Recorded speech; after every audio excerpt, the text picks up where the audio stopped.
안녕하십니까. 좋은 아침입니다. 오늘은 이사야서 61장 1절의 말씀을 통해서 사역자의 올바른 자세에 대해 함께 말씀 나누기를 원합니다.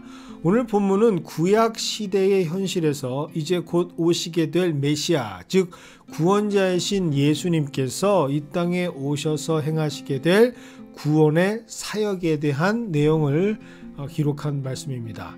성경 그 자체를 읽기만 해도 감동이 되는 아름다운 소식, 즉 복음 그 자체입니다. 구원자 예수님께서 이 땅에 오시게 되면 심령이 가난한 자들에게는 아름다운 소식이 전해지게 되는 것이고, 마음이 상한 자들은 고침을 받게 되고, 포로된 자들에게는 자유를, 그리고 갇힌 자들에게는 노임을 선포하게 되는 놀라운 복음의 소식을 오늘 성경은 기록하고 있습니다. 단 한 절이지만 너무나도 큰 위로와 회복의 역사를 담고 있는 오늘 본문 이사야서 61장 1절의 무게는 사뭇 다른 성경의 말씀과는 비교하기 어려운 말씀의 육중함을 느끼게 됩니다. 그런데 오늘 본문 말씀에 아주 독특한 표현 하나가 기록되어져 있습니다. 사실 아주 생소한 말씀은 아닙니다. 어쩌면 익숙하다라고 볼 수 있는 표현이기도 하죠. 그런데 의아한 것은 이 표현이 사용되는 것이 적절한가라고 느껴질 정도로 굉장히 어색하다라는 것입니다. 마치 친숙하지만 의외의 장소에서 만나게 될 때 새로운 느낌을 느끼는 것 같은 그러한 표현이 오늘 본문 말씀에 등장합니다. 그것은 바로 여호와께서 메시아이신 예수님께 기름을 부으셨다라고 하는 표현입니다. 뭐가 이리 독특할까라고 말씀하시는 분들이 있습니다. 하지만 살펴볼수록 정말로 그 의미가 새로워집니다. 예수님은 삼위일체의 한 위격이십니다. 삼위일체, 즉 삼위, 성부, 성자, 성령은 동등하십니다. 즉 십자가 예수님과 창조주 하나님은 동등하시죠. 각각의 위격을 갖고 계시는 독립적인 성부, 성자, 성령은 기름 부음을 받지 않습니다. 그런데 오늘 본문에서는 독립된 위격이신 동등한 삼위일체를 구성하고 계시는 성자 하나님께서, 즉 예수님께서 기름 부음을 받으셨다라고 기록하고 있습니다. 그렇다면 이것은 무엇을 의미하는 것일까? 성자 예수님께서 구원이라고 하는 하나님의 뜻을, 큰 대업을 위해서, 즉 하나님의 뜻대로 행하시는 메시아가 되기 위해서 스스로 낮아지셨다라는 것을 뜻하는 것이죠. 구약 성경에 기록되어 있는 기름 부음 받는 자들에 대한 대상은 엄격하게 규정되어져 있었죠. 바로 왕, 선지자, 그리고 제사장뿐입니다. 그 이유는 새 직분의 사람들은 사람의 뜻이 아닌 철저한 하나님의 뜻대로 그 직무를 담당해야 하는 자들이었기 때문이죠.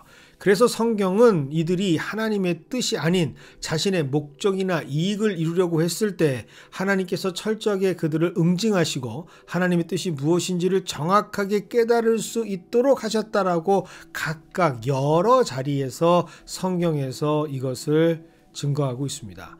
그래서 성경에 기름 부음을 받았다라는 것은 이제 하나님의 일을 맡은 자가 되었다라는 뜻과 동시에 반드시 그의 행함은 하나님을 향한 순종으로 이루어져야 한다라는 뜻을 내포하고 있습니다. 그래야만 영원한 왕이시자 영원한 선지자가 되시는 영원한 제사장이신 하나님의 뜻대로 맡겨주신 일들을 감당할 수 있기 때문이죠. 그런데 오늘 본문에서는 그 기름 부음을 그 누구도 아닌 예수님께서 여호와 하나님으로부터 받으셨다라고 기록하고 있습니다. 이것은 구원자 되시는 예수님께서 손수 하나님의 일을 감당하시는 방법을 보여주심으로 주의 일을 맡은 자들의 모범이 되어주셨다라는 뜻과 같습니다. 즉 구원의 놀라운 역사를 담당하시는 예수님께서 그 스스로 하나님의 일을 감당하는 기준이 되어주셨다라고 하는 뜻이죠. 오늘 말씀은 이것을 강조합니다. 모든 주의 일을 행하는 자들은 철저하게 하나님의 뜻에 순종함으로 그 맡은 직분을 감당해야 하는 것이죠. 그래서 맡은 자들에게는 구할 것이 다름 아닌 충성, 바로 순종이라고 하는 것을 사도 바울은 고린도전서 4장 2절에서 분명하게 기록하고 있습니다. 이것이 바로 오늘 본문이 전하고 있는 예수님께서 하나님 여호와 하나님께 기름 부음을 받으셨다라는 의미고, 특별히 교회에 부르심을 받은 기름 부음 받은 자들이 반드시 기억해야 할 주의 일을 감당하는 자세임을 말씀해 주시고 있습니다. 일반적으로 교회에서는 이 기름 부음을 받았다라는 것을 아주 특별한 존재가 되었다라는 것으로 이해하는 경우가 많습니다. 분명히 성경을 보면 선택의 징표이고 특별한 표식처럼 의미가 부여되기도 하기 때문이죠. 하지만 오늘 이사야서에서만큼은 예수님이 그 기름 부음 받음을 어떻게 증거하고 계시는가가 굉장히 중요합니다.